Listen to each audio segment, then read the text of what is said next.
Babylon. The very name conjures images of sexual indulgence. But were the Babylonians much different from us today? The question I want to ask, as silly as it may sound, is how did ancient peoples do it? Now I know that might sound like the kind of thing that should have been answered long ago by an awkward birds and the bees speech from your dad, but there's more to it than that. I mean, was the Babylonian bedroom basically the same as ours? How much of our sexual repertoire, the positions, the techniques, and so on, how much of that varies across cultures, and how much is pretty much the same in all times and all places wherever you go? Are there acts common now but not common then? And if so, why? Today, we can survey our sexual repertoire from depictions in popular media. Porn springs to mind. It may give a slightly distorted picture. But there's other things, like the TV series Sex and the City, for example, which gives us an intimate glimpse of the sex lives of modern women. But did you know that we get pretty much the same thing for women 3,000 years ago? The Babylonian form of writing, cuneiform, was inscribed into clay tablets that have survived the eons surprisingly well, meaning we basically have HBO for ancient Babylon. Or would this be Skinamax? You decide. In any case, that's what we're talking about in today's deep dive episode. I'm BT Newberg, and this is the history of sex.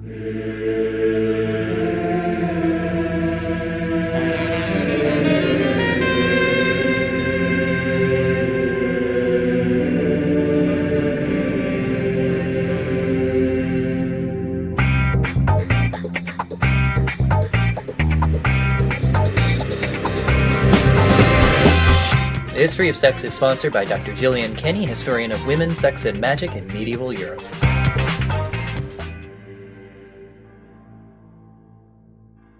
I want to thank our Patreon patron, Avery Perrott, for making this episode possible.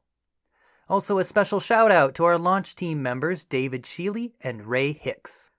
Folks, today's going to be a fun one. And I'm pretty sure if you're listening to a show called The History of Sex, you know what you're getting yourself into, right? But just in case it's not completely obvious, today's going to get a little dirty. You've been warned.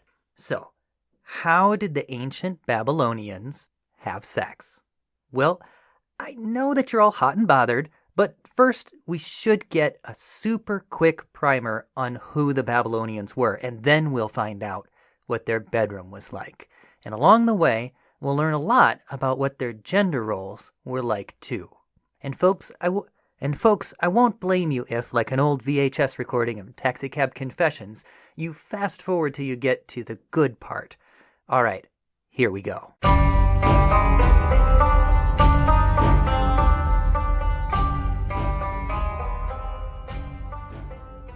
So Babylon made its bed in the Fertile Crescent, a strip of land between the Tigris and the Euphrates rivers in modern-day Iraq. It was one of several prominent civilizations of ancient Mesopotamia taking part in a cultural sphere going all the way back to ancient Sumer, the world's oldest known city-building culture.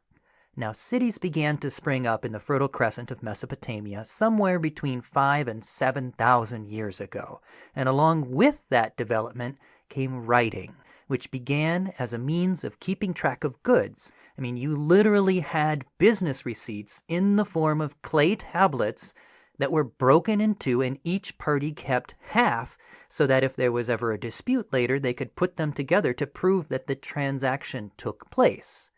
They also wrote letters and even invented envelopes. Yes, clay envelopes. A letter would be written and then wrapped in another sheet of clay, the envelope, and then the letter might be written again on the outside of the envelope. And if anyone ever suspected that the message had been tampered with, you could then break open the envelope, and inside would be the original letter, and if the two messages didn't match up, well, you knew that foul play was afoot.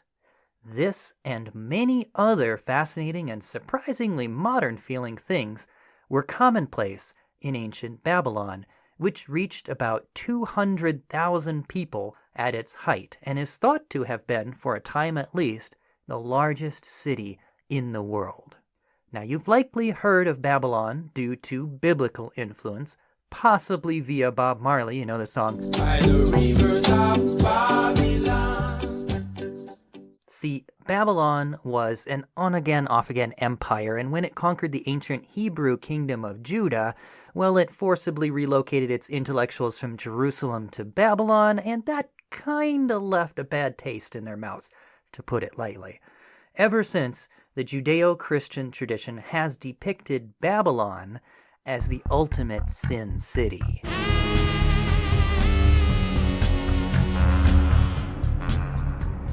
A hotbed of sex and licentiousness.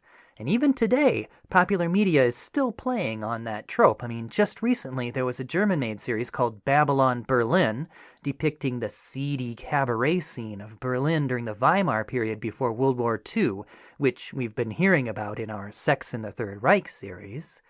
So in short, the very name Babylon today has become nearly synonymous with sex. So that is a super quick introduction to Babylon as it was and as it is today in the popular imagination. Now, if you're interested in more, we go much deeper into ancient Mesopotamia in our cuneiform series on my other show, Dead Ideas. But for our purposes on this show, well, let's get to the good stuff. So, how did the ancient Babylonians have sex? Well, we know how they had sex from their writings, from their clay tablets. And the kind of writing might surprise you. No, it wasn't the original edition of 50 Shades of Clay. It was their divination manuals. Divination, you know, like tarot cards or even a magic 8-ball, where you see portents in the future in seemingly unconnected events, that kind of thing. The ancient Babylonians saw omens everywhere, including in bed. The Shuma Alu, written in Akkadian in the first millennium BCE from folklore no doubt much older, compiles some 10,000 omens covering everything from weather to weird animal births, and tablets 103 and 104 are the ones dealing with sex. Now, these tablets, which I'm sure archaeologists insist they only read for the articles, teach us a surprising amount about ancient sexual practices. Here's why. See, the Babylonians considered it a prodigious event when you were getting your freak on, and then something unexpected, uncontrolled, or accidental happened. Sex was considered a potential medium of divine communication. All right, let's get an example. So here's an example of a Babylonian sex omen as translated by historian Anne Guinan. If a man repeatedly stares at his woman's vagina, his health will be good. He will lay his hands on whatever is not his. Outlook good. Here's another example. If a man is with a woman and while facing him she repeatedly stares at his penis, whatever he finds will not be secure in his house. Outlook not so good. You could just imagine that bedroom scene. Hey, eyes up here, missy. Now, a few things about these omens before we get to what they tell us about the ancient sexual repertoire. First of all, we can already see, just from these two examples, something that stands out a little uncomfortably to our modern Western eyes. Did you notice that both are exclusively from the male perspective and regard only the male's fortune? Oh, did I forget to mention that most ancient Mesopotamian cultures were highly patriarchal? No surprise there, I guess. That's not to say that women couldn't hold considerable power in ancient Mesopotamia, and in some surprising ways, 2 words for you, business nuns, but we'll have to come back to that in a future episode. Anyway, for now, yeah, highly patriarchal.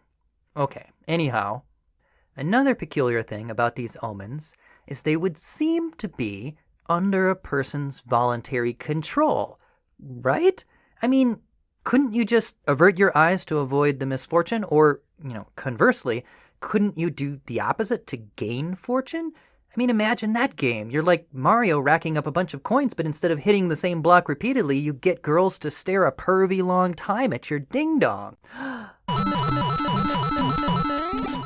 So is that why guys send dick pics? I never understood that. Anyway, it seems weirdly easy to game the system, doesn't it? Well, yes, but the thing is, superstitions are often like that. I mean, even today. I mean, think about some of the modern superstitions that we have. Step on a crack, break your mother's back, or find a penny, pick it up, and all the day you'll have good luck. I mean, you could game that all day long by scouring pretty much any street corner for pennies, but no one does because there's a sense that for these things to work, quote unquote, you have to somehow give yourself over to fate. You have to open to the power of coincidence for that mysterious influence to enter your life. If you try to make it happen, it won't work.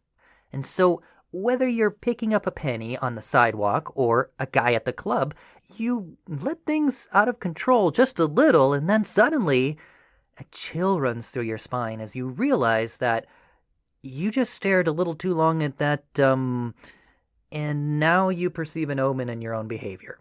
So, whether we're talking about ancient Babylon or the modern West, it's really not all that different.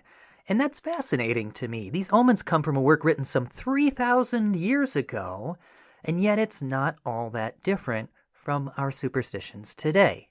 Except for the sex part, of course. Yes, that's pretty different. Which reminds me, we're here to learn about the ancient sexual repertoire. So what can these omens tell us about how people did it 3,000 plus years ago? Well, the two just quoted don't tell us all that much that's surprising. Patriarchal? Sure. But let's get to some that are more interesting for sexual repertoire. For example, what did the Babylonians think about masturbation? Were they down with it? Or were they all prudy like the Victorians? Well, here's an omen that lays it out pretty clearly. If a man talks with a woman on a bed, and then he rises from the bed and makes manhood, i.e. masturbates, that man will have happiness and jubilation bestowed upon him. Wherever he goes, all will be agreeable. He will always achieve his goal. Well, that kind of leaves the woman out in the cold, but at least it does seem to show masturbation in a positive light. In fact, it kind of sounds like it's about the best thing you could do. Wherever he goes, all will be agreeable and always achieve his goal? Jeez. Makes you wonder how any babies actually got made in ancient Babylon. But so what about if you don't just duck out for a wank in the bathroom, and you do share that moment together with your partner? What then? Well, here's an omen for just that. If a man causes a woman to repeatedly take hold of his penis, he is not pure. The God will not accept his prayer. So here we can see that the hand job was on the menu. However, it seems that if you ask a woman to do that too often, it's not good somehow. Well, maybe so, because you want to get past third base, right? So what if you go for the home run? Let's say you're really going for it, you're in the throes of passion, twisting and turning. What then? Here's another omen. If a woman mounts him, that woman will take his vigor. For 1 month he will not have his personal God.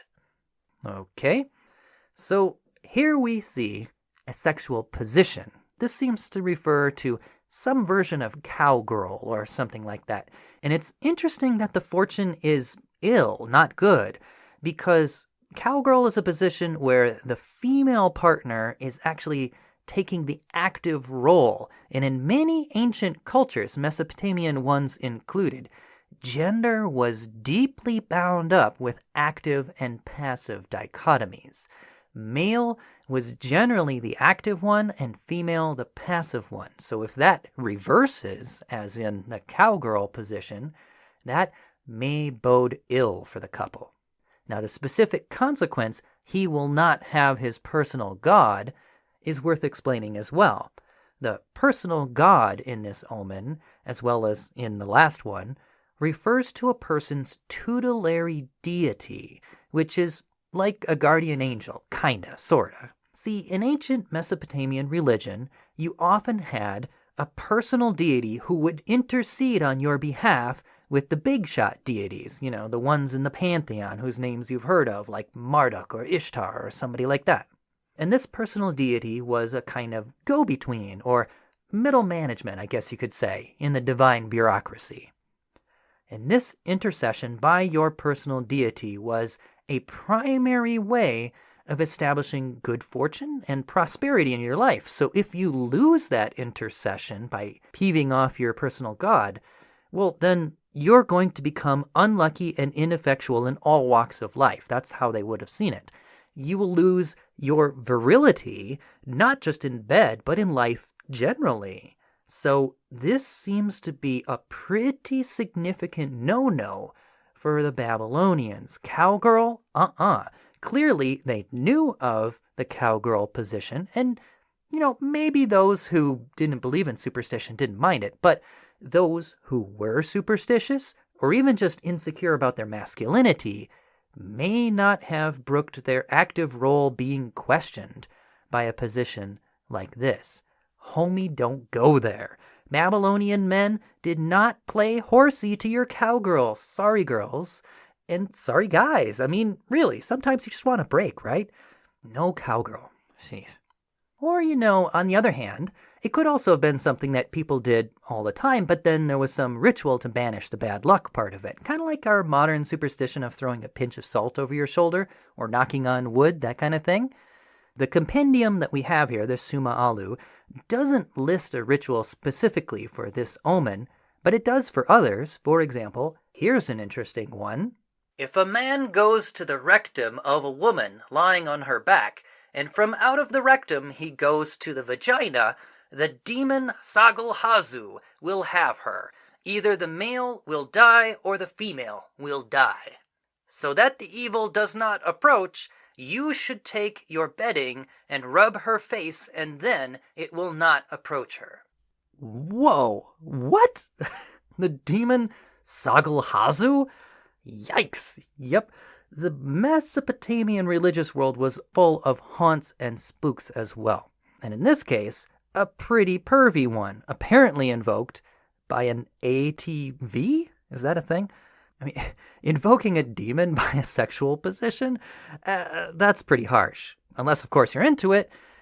I could imagine some gothy Babylonians being down with the demon, painting their nails black and listening to Black Sabbath. I am Sagalhazu. But probably most Babylonians would have liked to keep Mr. Sagalhazu at a safe distance, I would guess. Well, conveniently, they have a way to do it. Rubbing the face with the bedding apparently undoes the invocation.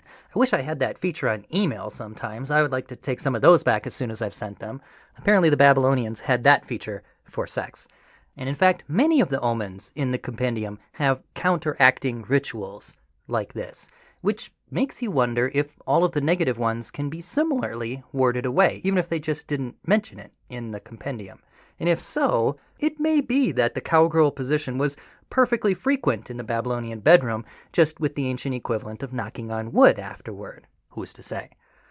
Now, let's get back to this Sagalhazu omen, because it's interesting that we see anal sex was clearly on the menu here. And the question is, was that perceived as weird and taboo? And maybe that's part of why the demon gets invoked? I mean, is the subtext here, don't go through the back door, the boogeyman will get you? Is that what they're trying to say? Well, actually, no. In fact, we have tons of literary references to the Babylonian back door, and they seem to be totally fine with it. Historian Jean Bottero writes, "Sodomy was common."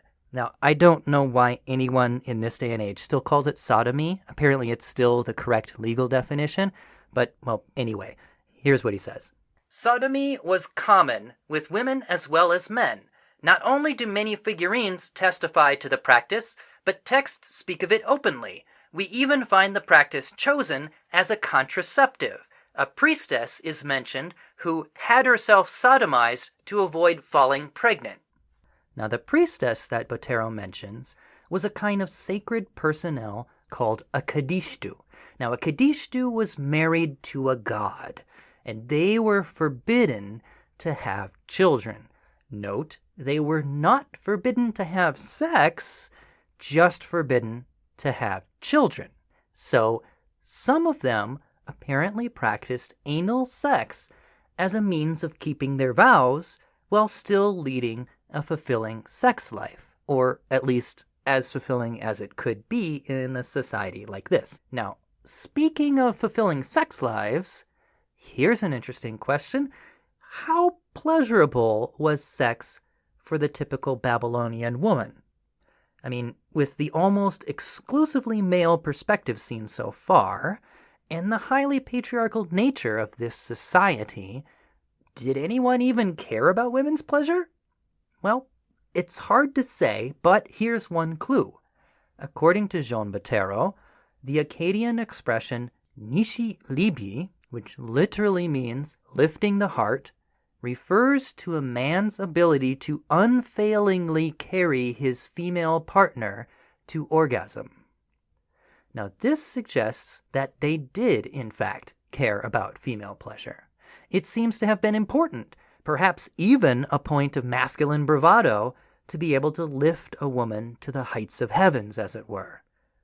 And since not every woman is able to reach that height just by vaginal penetration alone, it seems a reasonable supposition that some extra stimulation of the clitoris was probably involved.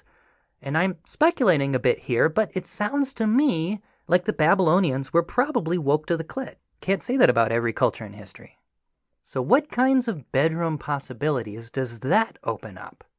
Well, maybe it wasn't the man so much as the woman hitting her own pleasure button. But we have an omen regarding that too.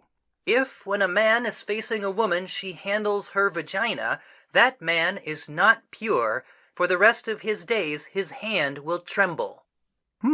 So it's a no-no for a woman to touch herself in this particular context, which suggests that it must be the man doing the touching.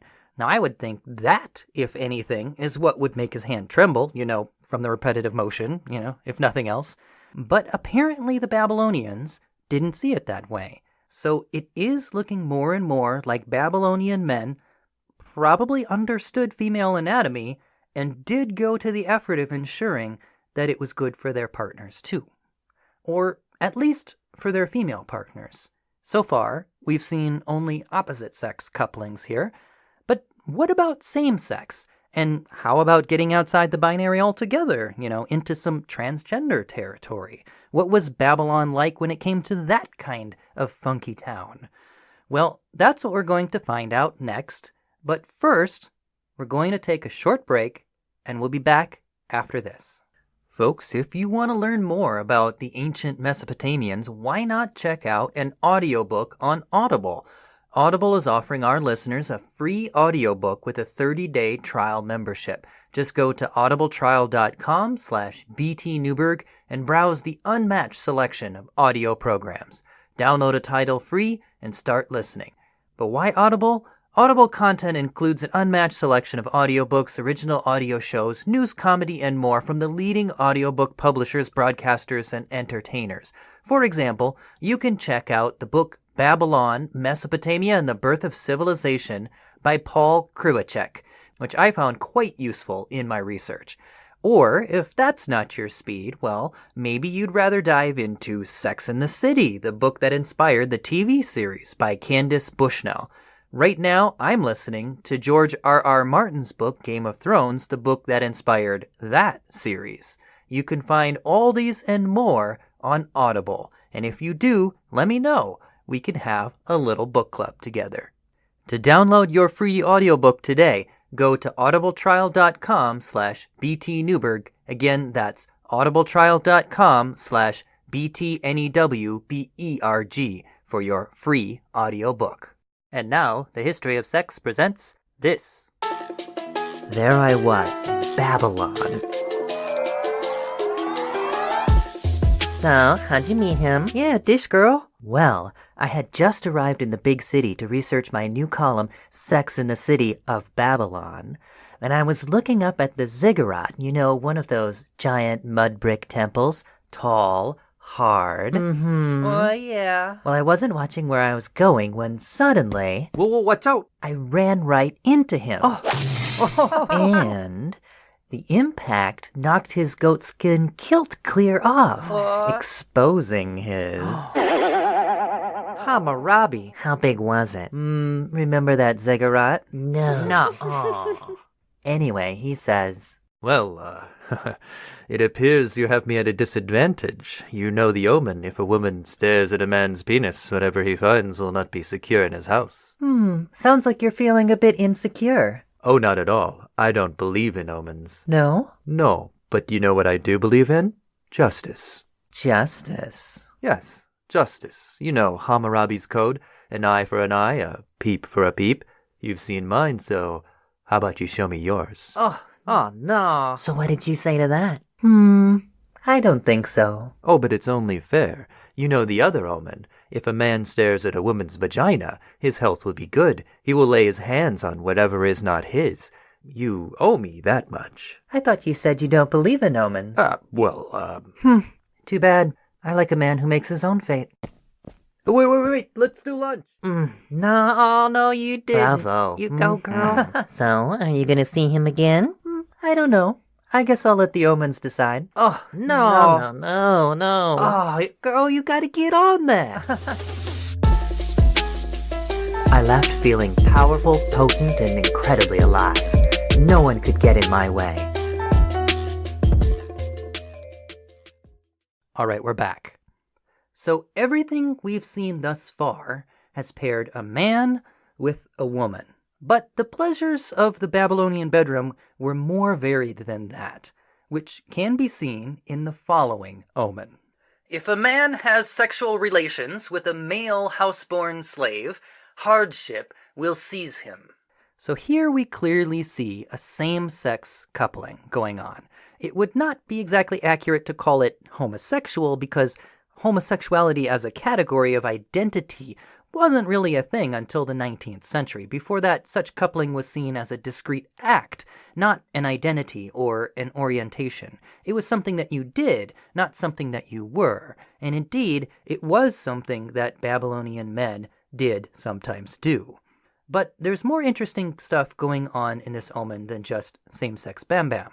What's that bit about the houseborn slave? There seems to be a factor of class or status introduced here. And that factor is highlighted when this omen is paired with another, which goes like this. If a man has anal sex with his peer, that man will be foremost among his brothers and his colleagues. So here we clearly see sex between peers, males of equal social status, and the fortune is quite different in this case. In the case of the house slave, hardships befall. But in the case of the peer, it's like a catapult to the top of the social pecking order. Now, what explains this difference? Historian Anne Guinan sees it in terms of dominance and gain. Sexual relations with a slave born of the house are a type of encounter that is perhaps too close to home, and this sexual involvement does not have a place in the social arena. In other words, she's saying that dominating your own property doesn't gain you anything, but on the other hand, dominating a peer puts you ahead of them, as Guinan points out. One can put oneself ahead of one's peers in the community by penetrating one of them from behind. Note, however, that this only applies if you are the penetrator. Perceptions were quite different if you were the penetratee. Again, we see the return of the active-passive dichotomy here. In ancient Babylon, as in many historical cultures, including Greece, Rome, and even Viking Scandinavia, the distinction was not between straight and gay, but between top and bottom. You always wanted to be the top, which expressed your masculine prowess, and not the bottom, which betrayed a feminine passivity. That's how they saw it. Scorn was usually not attached to same-sex acts per se, so long as you were the one doing the penetrating. But The lowest of the low was reserved for the poor person being penetrated. So to return to our omens, penetrating another male could bode well or ill depending on the social dynamics of dominance and penetration. Dominating a peer by penetrating him augured good fortune, while penetrating your own male household slave augured ill because, well, what would be the point of it? He already belongs to you, so it's kind of like beating a dead horse. At least that's the most sense I can make of it. So that's a bit about same-sex relations, at least among males. Now, I wish that there was something to tell about same-sex relations between females, but alas, as so often happens in history, lesbians kind of get ignored. To grossly overgeneralize, patriarchy typically views women as property to be exchanged by men, but what goes on between women is kind of a moot point. In the Mesopotamian case, with so much emphasis on penetration, I almost have to wonder if they would have considered lesbian sex real sex at all. I don't know. The only potential reference to lesbians of which I am aware in Mesopotamian literature comes from the Code of Hammurabi, which references a kind of person called a salzikrum. Now, literally translated, it means daughter man, and some scholars have read this to mean lesbians. But other scholars have had wildly different readings, anything from widows to transgender individuals, so it's probably best to leave the salzikrum at that. Maybe a reference to lesbians, maybe not, we don't know. In short, hey Mesopotamia, what about same-sex relations between women? What? Let's not talk about that. Anyway, speaking of transgender people, though, so far we've covered opposite-sex relations and same-sex relations, but what about sex beyond the binary? In fact, our compendium does have an omen for those who may transgress the boundaries of male and female. It goes like this. If a man has sexual relations with an Asinu, hardships will be unleashed from him. Asinu? What's an Asinu? Well, Anne Guinan explains. An Asinu, a character who appears in a variety of Mesopotamian sources, is a performer in an Ishtar cult and is distinguished by dress, hairstyle, and female accoutrements. Variously a transvestite, a hermaphrodite, or eunuch, the Asinu is a transgressive figure of ambiguous or perhaps even mutable gender and overt sexual display. In other words, here we have a figure that potentially cuts across a number of different categories that we would recognize today. They might be a crossdresser, but otherwise cisgender. They might be transgender. They might be third gender even. They might be an intersex person. Or they might even be asexual if a certain type of eunuch. Castration does not necessarily eliminate desire, but it might if done before puberty. Anyway, ancient Mesopotamians would not have thought in precisely the same categories as we do today, but the Asinu shows that they were familiar with those that defied the gender binary. Now, as a matter of fact, they even had a magical spell aimed at changing a person's gender. That's right. Now, it's not quite as great as you might think. It's a little squicky, but let's hear it. Give it a chance. The royal inscription of Assyrian king Tukulti-Ninurta I calls upon the goddess Ishtar to change the enemy into women and cause their manhood to dwindle away. Now, here's the squicky part, right? This is clearly intended as an attack and not as a means to help those desiring a change. But on the other hand, you can imagine the latter potentially reading against the grain and wishing it for themselves. And this is all the more the case because the goddess invoked is Ishtar. Now, this deity, Ishtar, who is also the patron of the aforementioned Asinu, by the way, is known for changing her gender at will. As a deity of both love and war, She can be a woman or a man and is sometimes shown bearded in Mesopotamian art. So devotees of Ishtar might well have prayed to her for a similar change in themselves. In short, while I doubt things would have been all peaches and cream for those beyond the binary, there was at least a place for them, a conceptual category, and a divine image with which they could potentially identify. So that about wraps it up for opposite, same-sex, and non-binary sex relations. So what have we learned of the Babylonian sexual repertoire here? Well, we know that they did it all kinds of ways: vaginal, anal, hand job. Cowgirl position was a no-no, but not unknown. Masturbation was fine, although there seems to have been some taboos about a woman handling herself in front of a man. And it seems likely that men were savvy about female anatomy and took pride in bringing their female lovers all the way to climax. All in all, it seems that the Babylonian pleasure buffet was pretty diverse and pretty much the same as today, except for one major exception. Is there one thing that you can think of here that is super common today, but which is completely absent from this list that we've given so far? Something featured in nearly every porn video ever across all of the internet today, but about which we haven't heard a peep yet. I'll give you a hint.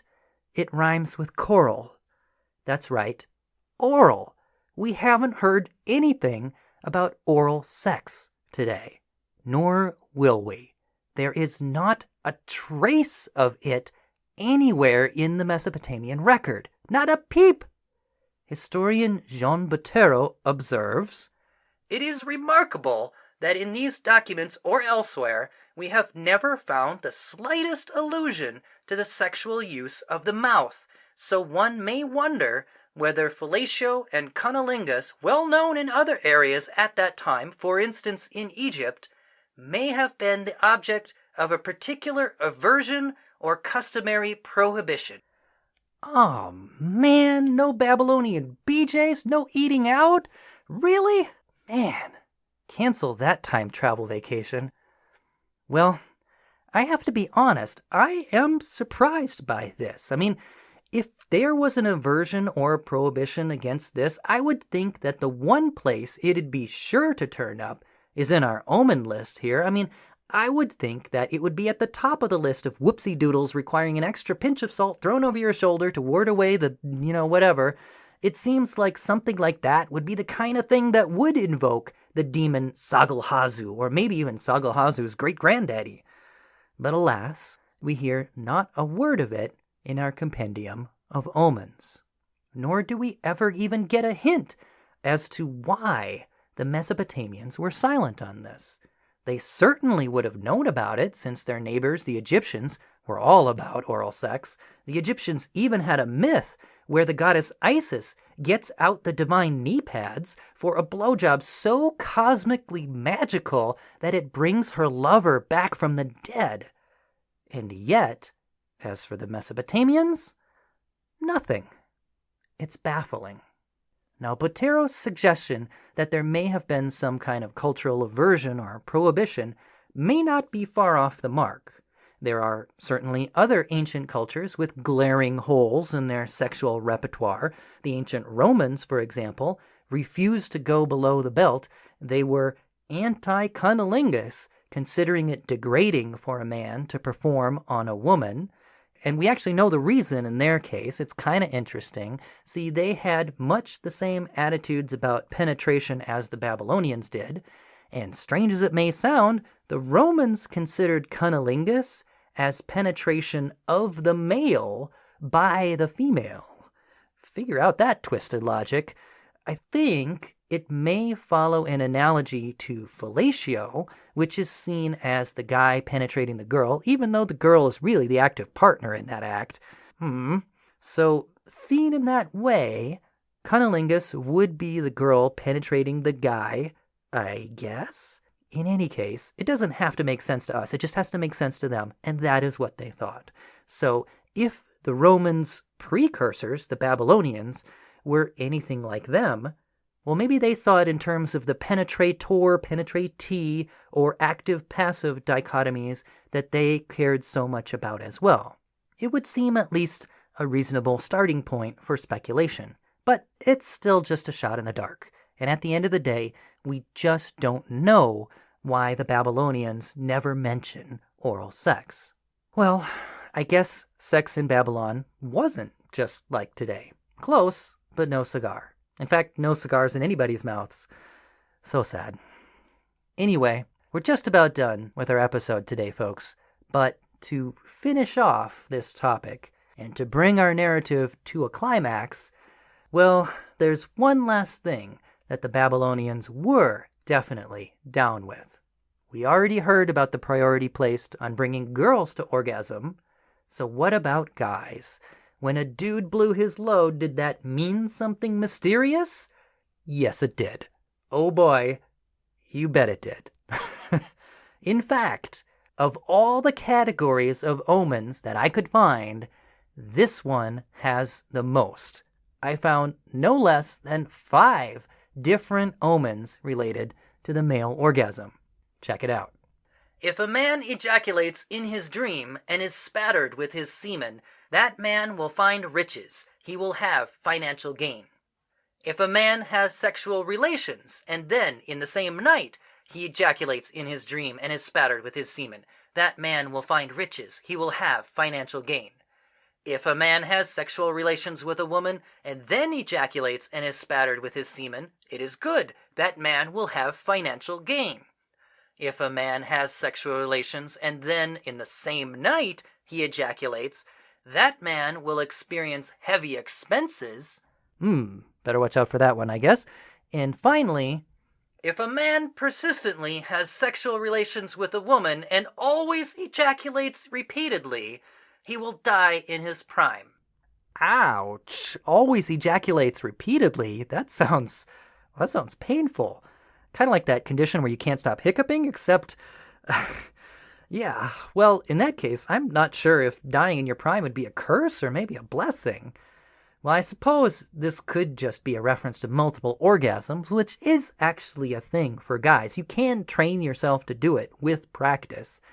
Better not, though, according to the Babylonians, or if you do, well, at least you'll die happy. So that's it, folks. That is how ancient peoples did it. That's the Babylonian sexual repertoire. So close to today, yet so far away.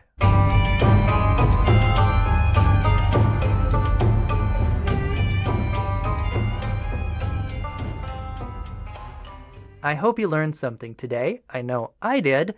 Gonna stay far away from the demon Sagalhazu, I tell you that much. Anyway, we'll be back next month with another installment of our super deep dive series, Sex in the Third Reich, when we'll be talking about the perspective of women in Nazi Germany. And in the meantime, we'll have some short shorts filling out the picture of gender in Babylon. I already teased you with the business nuns. That will be coming up for you. We'll also have a look at the question of temple prostitution and maybe throw a surprise or two in there as well. So, I'll see you then. Folks, if you'd like to support what we're doing here, you can subscribe, rate, and review, and you can support the show on Patreon. $5 a month gets you a portrait in the time period and culture of your choosing.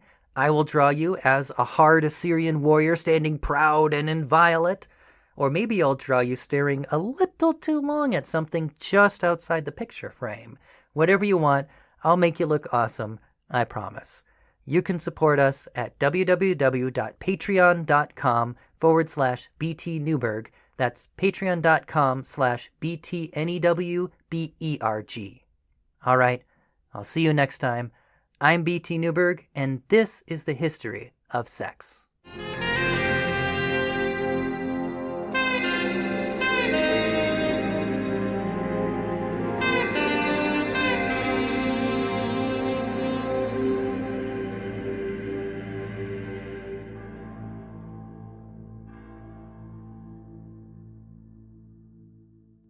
Podcast theme music mixed from tracks by Kevin MacLeod. For additional credits, references, photos, and more, see our website at www.historyofsexpod.com. I am Saddle Hazel.